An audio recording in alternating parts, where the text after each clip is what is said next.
Good morning. Good morning, everyone, and welcome to the Unitarian Universalist Society of Bangor. In addition to the people here in the sanctuary, I want to welcome everyone who is joining us today on Zoom. We are glad that you are making the time in your busy life to be here. Before we get started, I just want to welcome anybody who is joining us today for the first time. After our announcements, we will bring a microphone to you if you wish to have it brought to you, so that you can introduce yourself. You can just say your name and like where you're from or what brought you here today. That's enough.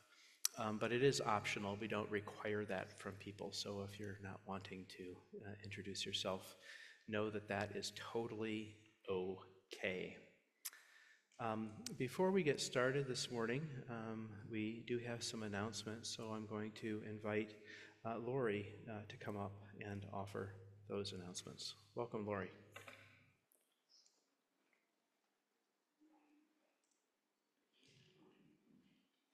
Good morning. Okay, so we have some announcements here, and many of them are in your order of worship and in the e-news for those of you on Zoom. But the Justice Now meeting is happening today. I don't believe that does come in on Zoom, and it is in the Community Cafe at 11:30. But we also have a what are you calling this new thing? Oh, okay, never mind. And one of the very important things that is happening in 2 Saturdays is the UUSB book sale. Last year it was incredibly successful. If you have books that you've just been needing to get off your shelves. You can't hear me? Where am I on the, which one am I on? No, you're on. It just was, it needed to be a little higher if you're using it. Okay, you can hear me now? I don't know if it's this mic or this mic. I don't know which one I'm on. Which mic am I on? Okay, so they're not hearing me very well. Can you put me on this one? Better? That's why moving the mic didn't help. Okay. So, book sale. Now, we have some flyers for the book sale, and they're over here on the marble over here. But we're asking that if you take one, post it somewhere. Put it up at Hannaford. Maybe you're going to the bagel shop after church. Take it with you down there. I don't know, what's the coffee shop up here? Anyway, post it everywhere you can think of to get people to come and buy books and then donate books. We have one more Sunday for you to do drop-off on a Sunday, and then I think there'll be some kind of a schedule for during the week after next Sunday. So this reminds us that while you're looking at your books and finding what you'd like to not have on the shelf anymore, we also have a yard sale coming up in October. So start a bin of things that need to come out of your house and into our yard sale. And just remember that we're not taking TVs or electronics or computers or clothes. I'm sure there's more of a list, but it'll be in the e-news. So SURE, Showing Up for Racial Equity, is going to be doing a book group, and we meet on the first Sunday of the month. The books aren't in yet, but I'm hoping they come very soon, and it is a graphic novel, which is something I've never read, and it's called The Talk. We have them on order from Briar Patch. I expect them this week, so we should have them by next Sunday. They're going to be in the $20 range, so if you're interested in getting one of the ones we've ordered from Briar Patch, see me after. Let me see, what else do I have? And I believe that that's all of our announcements for today, so I will turn it back over to Reverend Drew.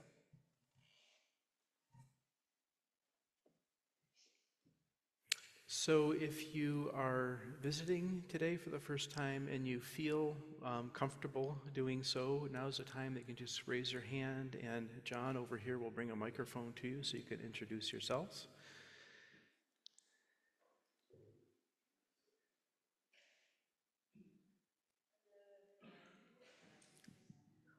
My name is Sarissa, and this is my family, Sandy, Maya, Tyler, Leah, and Danny. And we are excited to come and meet you all today and hang out for a bit. We're new to the area. We just got to Maine in June, so pretty excited. We're from Alabama, so we're pretty far away from what we're used to. And the first winter is feeling a little intimidating, so any tips are greatly appreciated and welcomed. Great. Well, welcome. Thank you.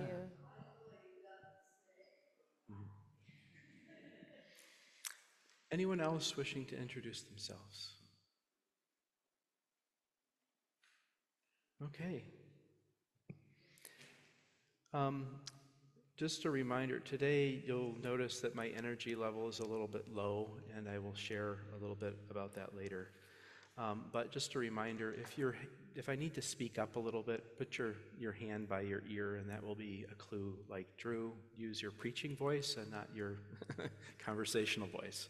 So thank you for that. Let us now just take a moment to take a few deep breaths, come into this space that we create together on Sunday mornings, and hear these words from the Reverend Gretchen Haley. In a world that feeds on moral outrage, we are here to cultivate moral courage. In a time that prizes picking sides, we gather to draw the circle wider.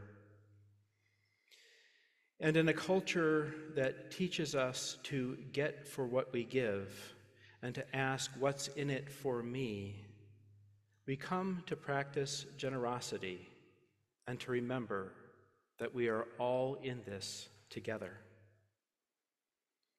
In the midst of life's bitterness, we choose to sing, to give thanks, to laugh together, and to be keepers of beauty, and to offer a place of belonging for all who come, in gladness and in pain, and to resist the push to go into the next moment and the next.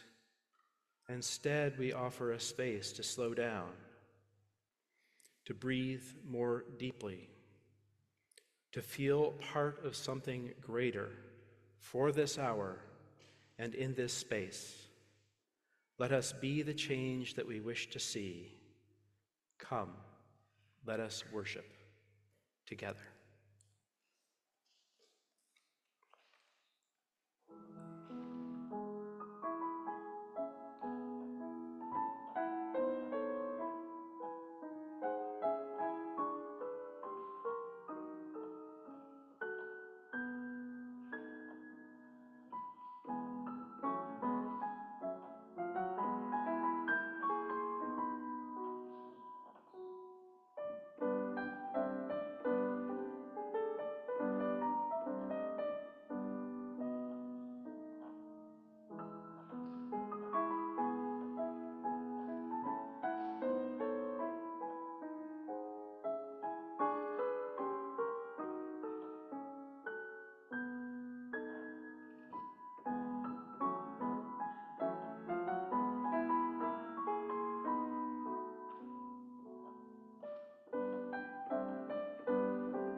I think you might have guessed that lighting our chalice this morning is Glenn Rampey.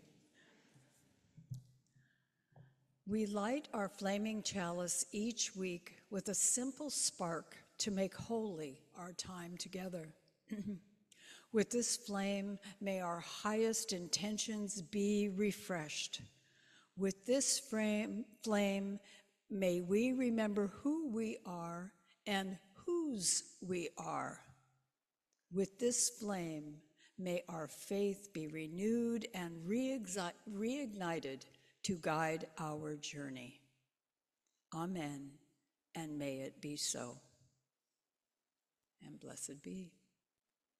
So our opening hymn this morning is number 38, Morning Has Broken. If you could stand as you're willing and comfortable, we will sing.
Please be seated, and I'm going to invite our young people of any age to come forward to sit on a rug for our Story for All Ages. And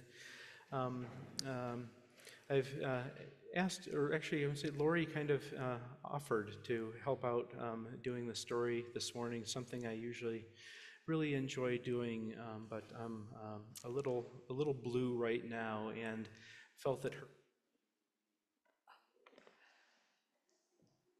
her energy would be a little more welcoming and tell the tale a little bit better.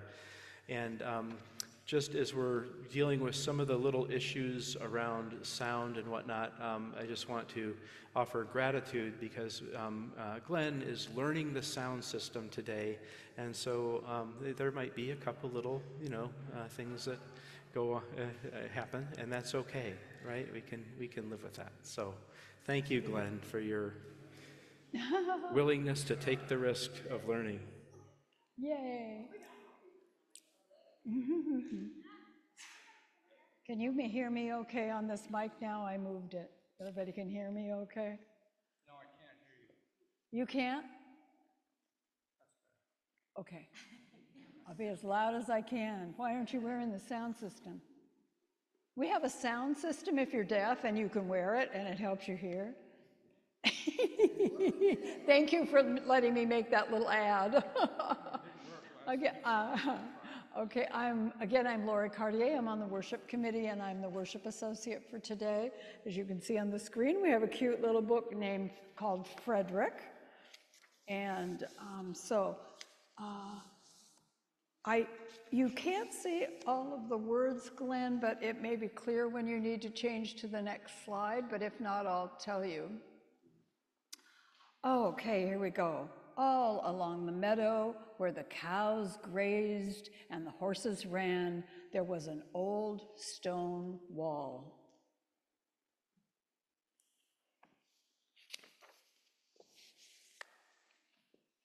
In that wall, not far from the barn and the granary, a chatty family of field mice had their home.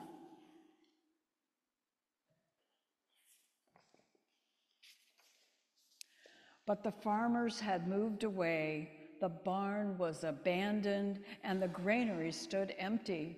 And since winter was not far off, the little mice began to gather corn and nuts and wheat and straw. They worked all day and night, all except Frederick.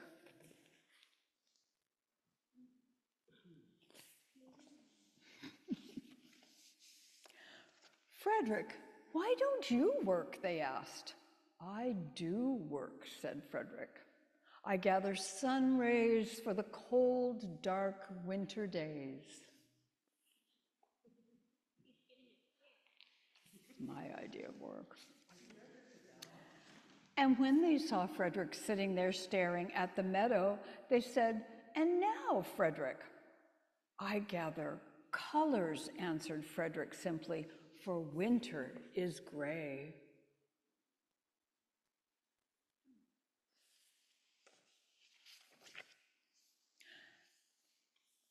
And once Frederick seemed half asleep. "Are you dreaming, Frederick?" they asked reproachfully. But Frederick said, "Oh no, I am gathering words, for the winter days are long and many, and we'll run out of things to say."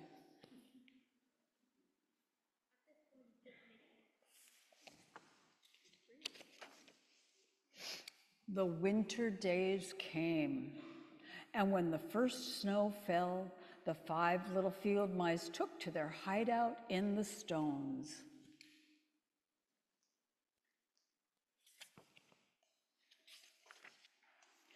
In the beginning, there was lots to eat, and the mice told stories of foolish foxes and silly cats. They were a happy family.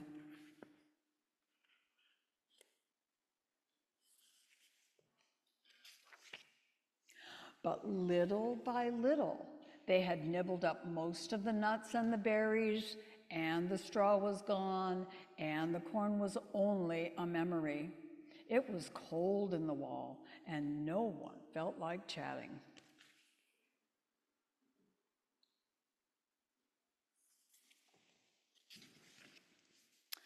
Then they remembered what Frederick had said about sun rays and colors and words.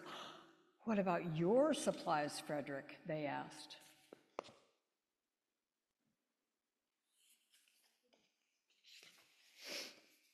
"Close your eyes," said Frederick, as he climbed on a big stone. "Now I send you the rays of the sun. Do you feel how they're golden glow?" And as Frederick spoke of the sun, the 4 little mice began to feel warmer. Was it Frederick's voice, or was it magic?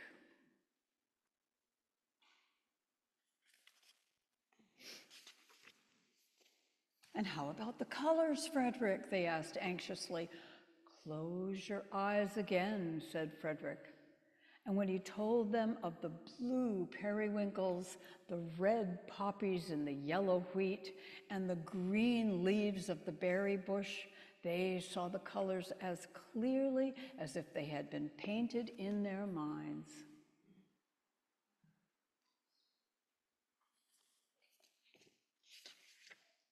"And the words, Frederick." Frederick cleared his throat, waited a moment, and then, as if from a stage, he said, "Who scatters snowflakes? Who melts the ice? Who spoils the weather? Who makes it nice? Who grows the 4-leaf clovers in June? Who dims the daylight? Who lights the moon? 4 little field mice who live in the sky, 4 little field mice like you and I. One is the spring mouse who turns on the showers. Then comes the summer who paints in the flowers. And fall is next with walnuts and wheat, and winter is last with little cold feet." Aren't we lucky the seasons are four?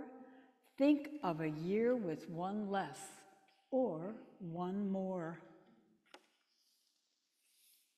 Frederick had finished and they all applauded.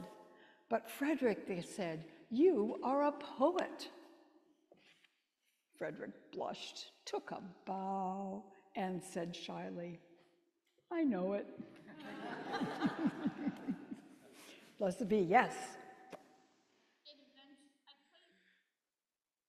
And finally, I light one last candle for all the joys and sorrows that remain within the deep recesses of our hearts and those that are ever present just below the surface.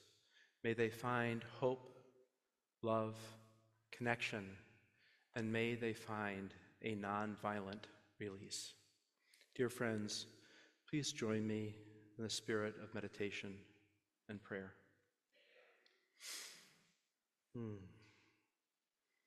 Great universal spirit, interconnected web of which we are a part, we gather in this sacred space, made holy by the joys and sorrows that have been shared with this beloved community.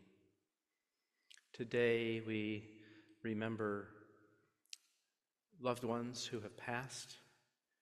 We hold dear ones who are looking at new diagnoses, ailments, and struggle to heal from those ailments and return to a life of normacy, and in times also to prepare for death. We also hold the joys of having friends visit, of celebrating wedding anniversaries and birthdays, and the wonderful kindness and hope that comes from people in our community gathering together to support immigrants and to stand up against the bigotry and uncaring words that are spoken about people that are untrue. The fact that we know that those things are true and continue to stand up and speak up is part of who we are and who we want to be. Spirit, we are blessed with this time in our service because we know that each life tells an important story. Each life holds a deep and abiding truth. And that by coming together in this time, in this space, and sharing these joys and sorrows with each other, we grow closer to becoming one. Blessed be. Amen.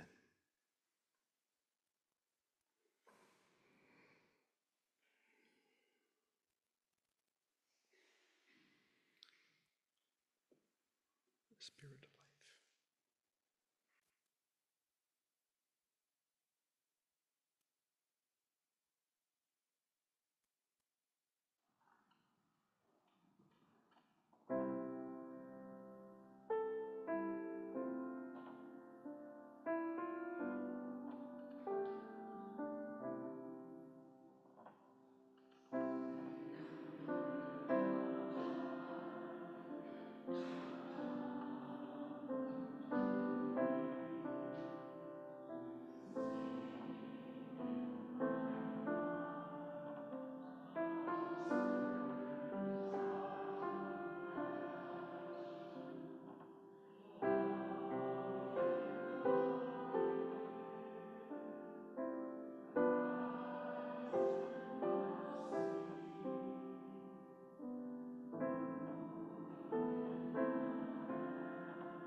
anticipating when you're not used to anticipating. And speaking of which, we'll now have our offertory this morning, which is not in the order of service. Somehow it got not included. So this month, we share half of our plate collections with Partners for Peace, a group in our community that does work to support people who have experienced domestic violence get back on their feet. So please give generously as you always do. Thank you.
Please rise.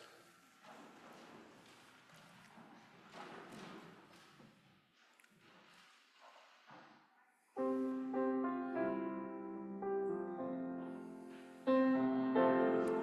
I receive.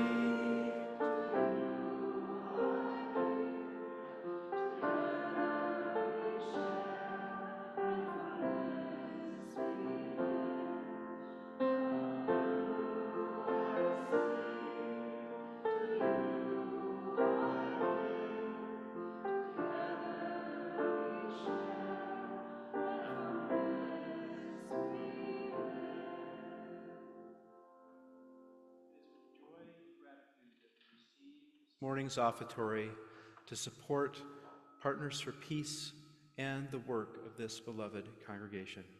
Thank you.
Our reading this morning is on an excerpt from an article by Tara Brock entitled Blessings of a Patient Heart.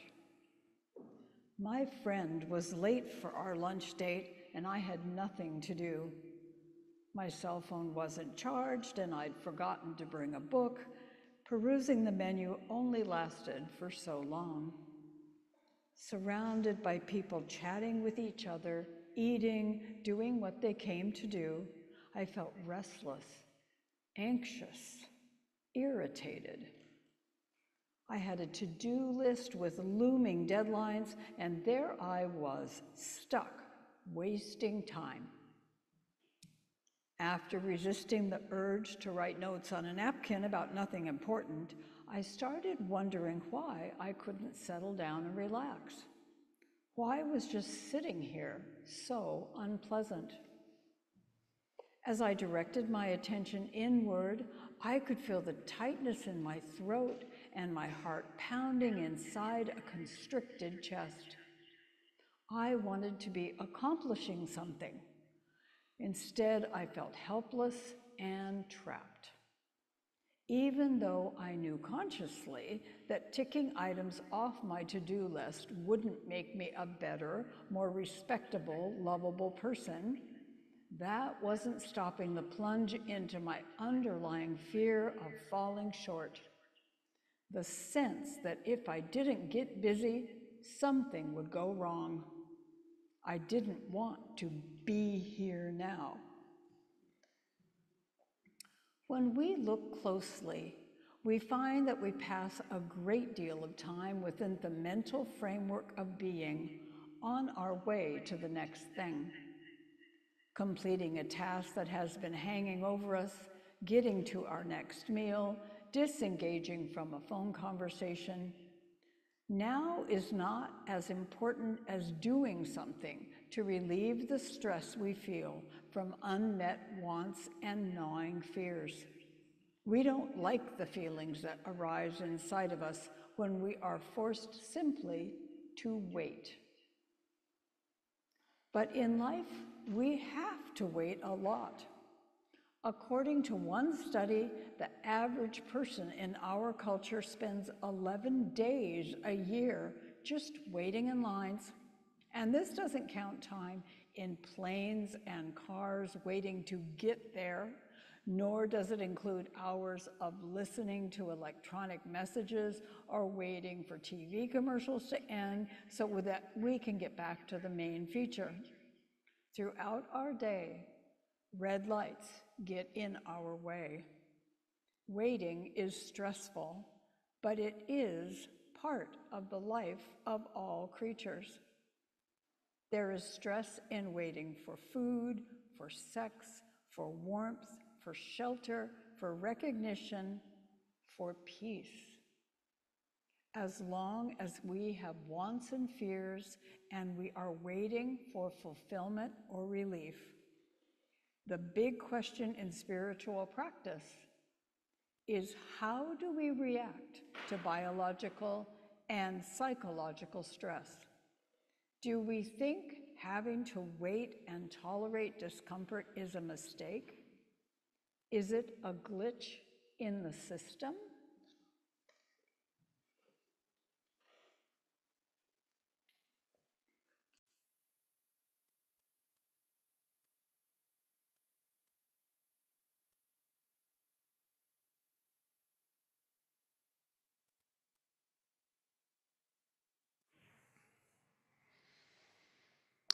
So, how many people can relate to Tara Brock's feelings about that awkwardness of waiting for a friend at a restaurant that she shared in the beginning of that reading?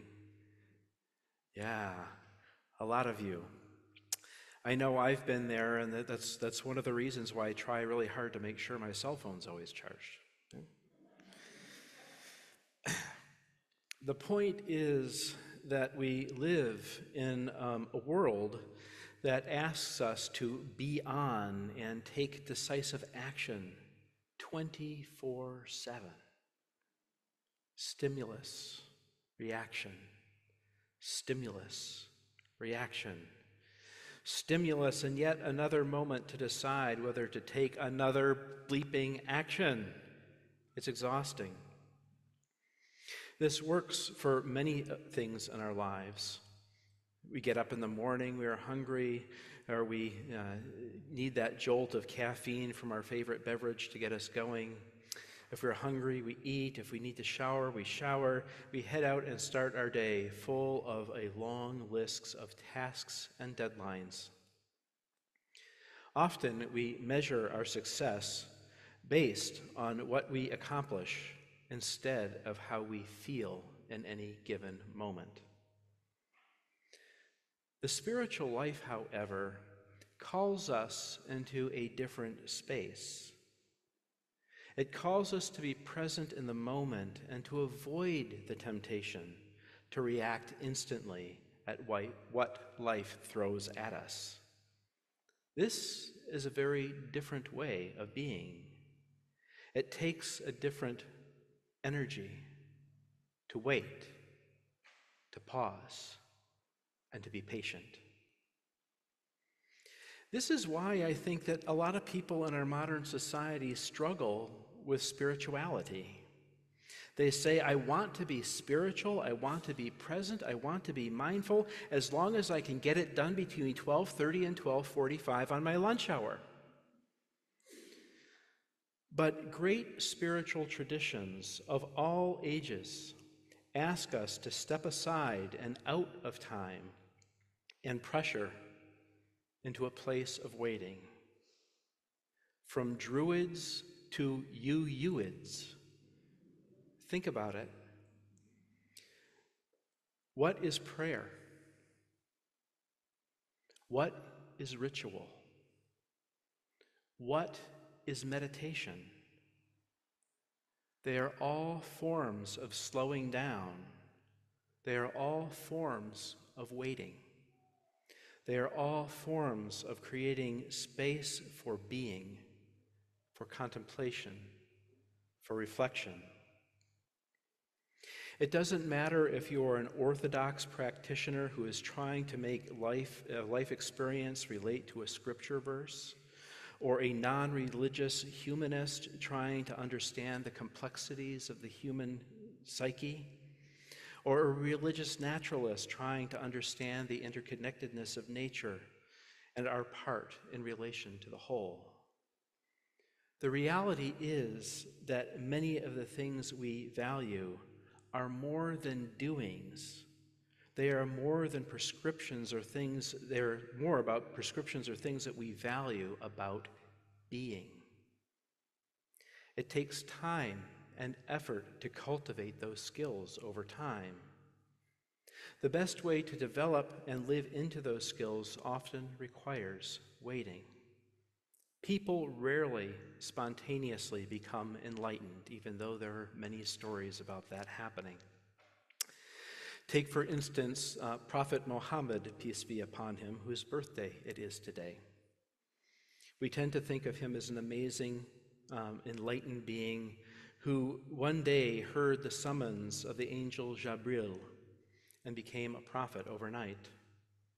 But people seem to forget that it took him approximately 23 years to receive the verbal transmission of the words of the Quran.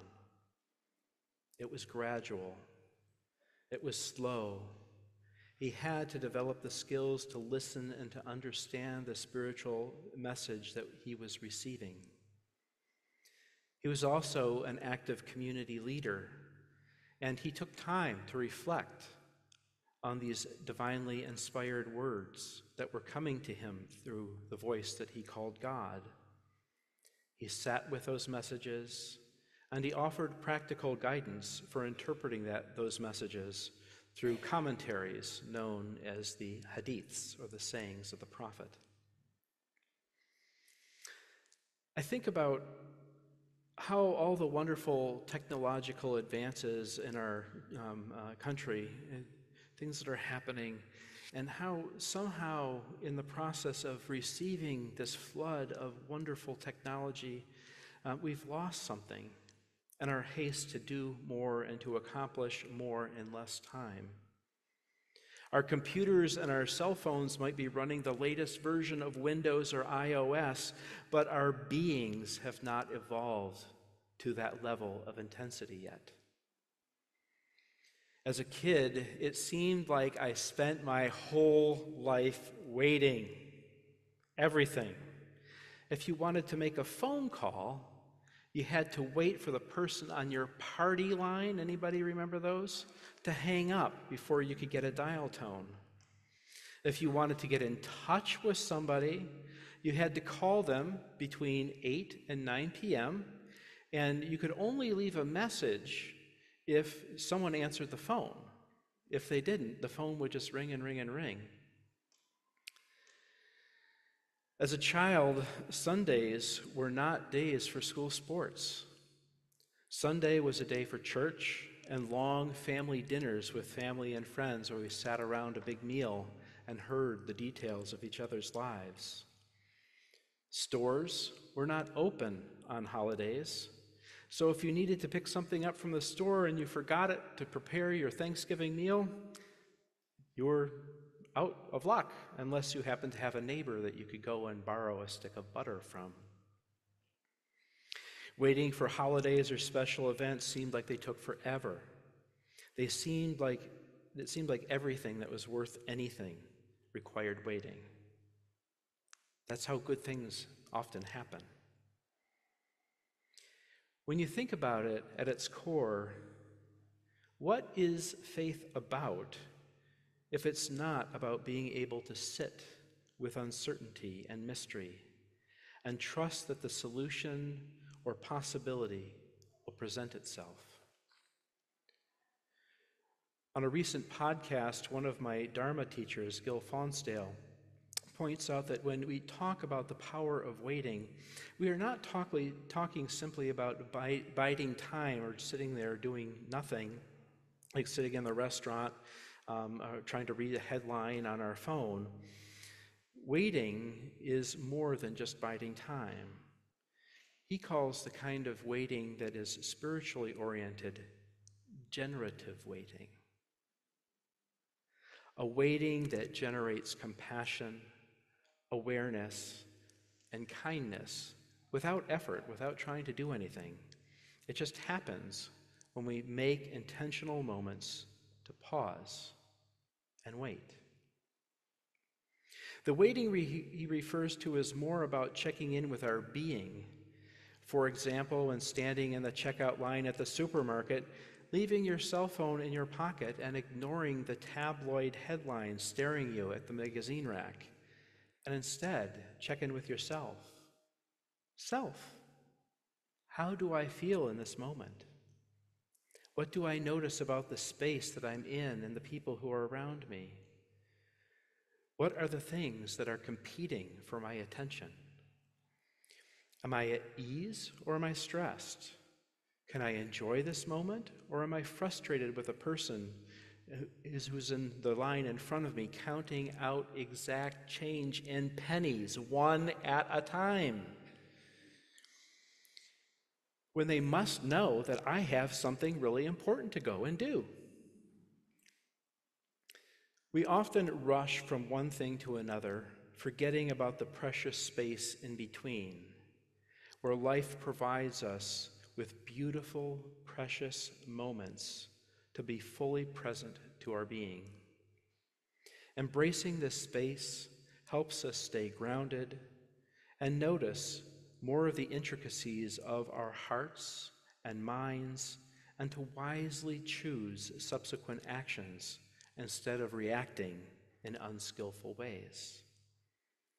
What I mean by this is, let's say, how many of you have ever been in a really heated argument? Oh, come on. There's some shy people here.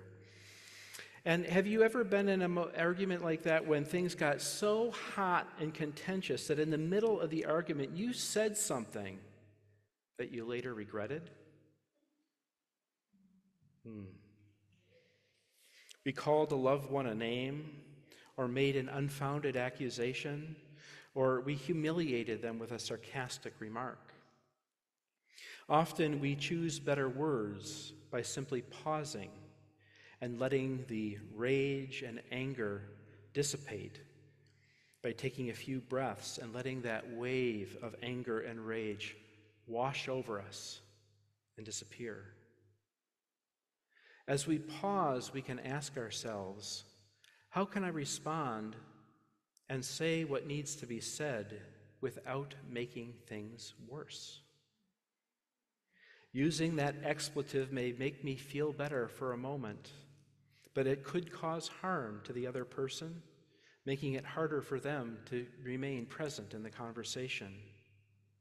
If I use the words that are on the tip of my lips, will it make the other person defensive, or maybe even hurt them in a very lasting way? Does my response leave room for clarity and deeper understanding, or does it make reaching for a solution harder? In the middle of that argument, you might feel like you need to run away. You might ask yourself, will staying in the situation help, or will it hurt? Perhaps your heart is racing and you feel like you're under attack, and you just want to take a pause for a moment to wait, to calm yourself down so you can respond differently. This is not about denying our feelings. It's about embracing them, allowing them.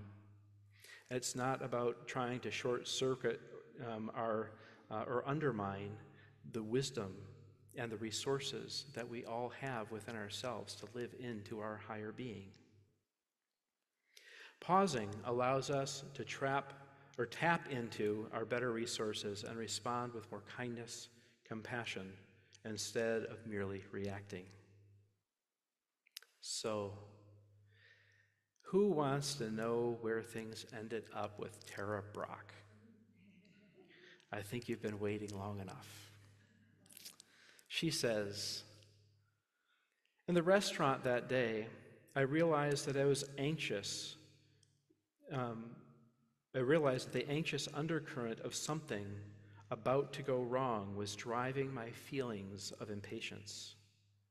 Rather than feeding those feelings or thoughts and feelings, I paused and I asked myself, is there really a problem?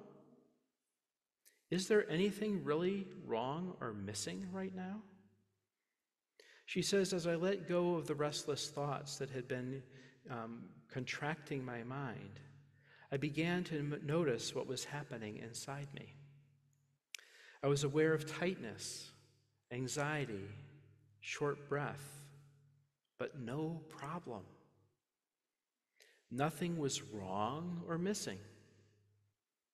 By the time my friend arrived for lunch, waiting had become a moment-to-moment presence. No longer trying to get somewhere else, the impatience and irritation had dissolved, and I felt open and alive to see her. She goes on, she says, when I move through the day with the filter of intending to be patient, the enormity and pervasiveness of my impatience can be striking. Again and again, I find myself pressing forward, leaning into the future, trying to complete a task at hand, feeling the tension of wanting it to be done already. Recognizing gives me the opportunity to choose to step out of the mental stories about what I'm doing and where I am going, and I can explore coming home to the fullness of what is happening in the here and now. She goes on to offer a little advice of cultivating patience. She says, cultivating patience begins with setting our intention to meet the moments of our life with patience. When we are caught resisting a moment and leaning into the future, there are several ways of inclining our minds towards the perfectness or the perfection of the heart. Whenever it is happening, no matter how difficult, we can reflect on the understanding that this too shall pass.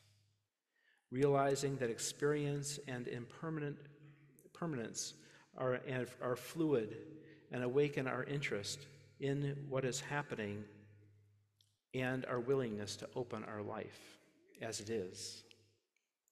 She also says that we can ask ourselves what really matters and remember that what we most value, love, compassion, intimacy, creativity, is found in wholehearted presence. And she says we can affirm the Bodhisattva's aspiration that this and all experience may serve awakening. With any one of these reflections, we can reconnect with the spacious mind, with clarity, compassion, and the motivation that support genuine presence. The grounding of patience is our capacity to be with life just as it is, without trying to impose our will on it. So, my dear friends, here is my invitation, should you choose to accept it. And the next week, take an opportunity to either notice moments in your life when taking a pause might change the dynamic in that moment. And for those of you who are eager and those overachievers, take a moment to sit and wait and offer a few moments of pause as you allow yourself to sit with a couple questions. What am I experiencing right now in this moment? Feelings, thoughts, body sensations, etc. If you are in a place where you're considering a response, you might say, how can I respond without making this worse? And if we follow the wisdom of that wonderful little mouse named Frederick, we can ask ourselves, what is needed?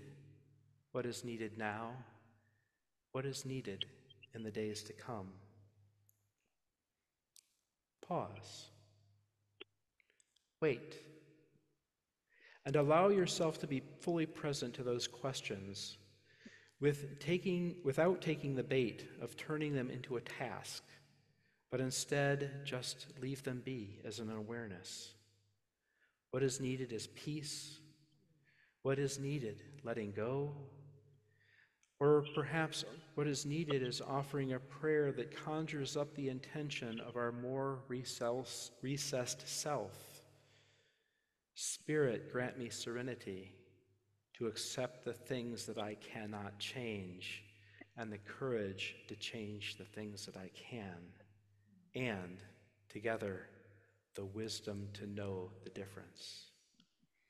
Or perhaps just simply pause as you traverse between your house and the next destination and just notice for a moment the beauty of fall bursting all around you and the preciousness of the colors, the sounds and the stillness of the crisp fall day, and offer a reflection on gratitude.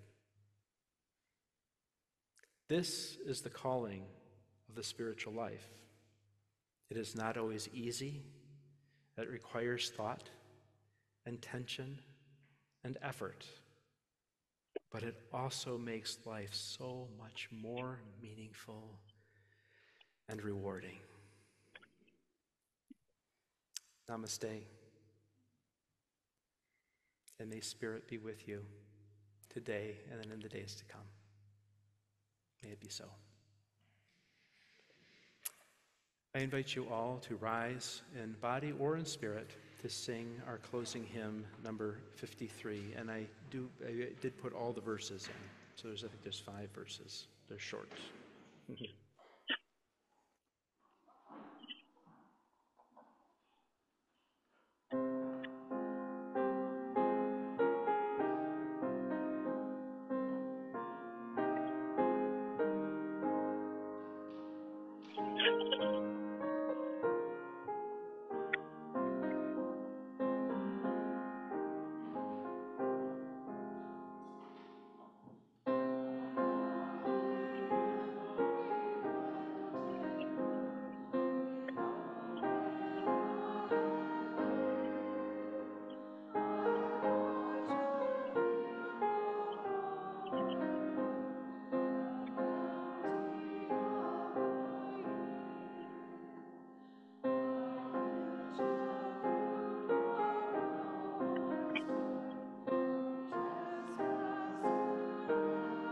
You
get our microphone turned back on.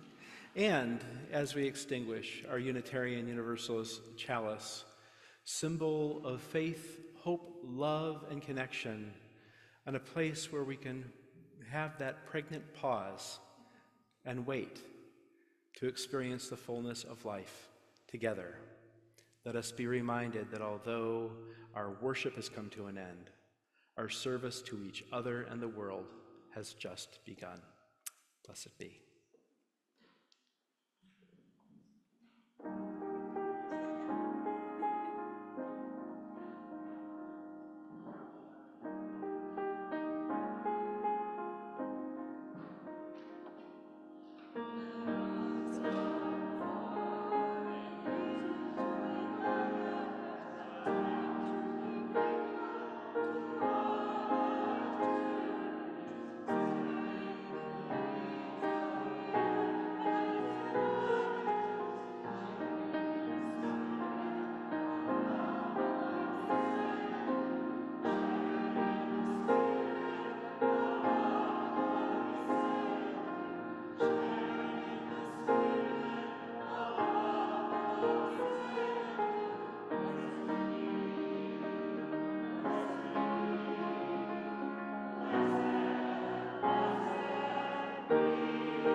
To all the people who joined us on Zoom.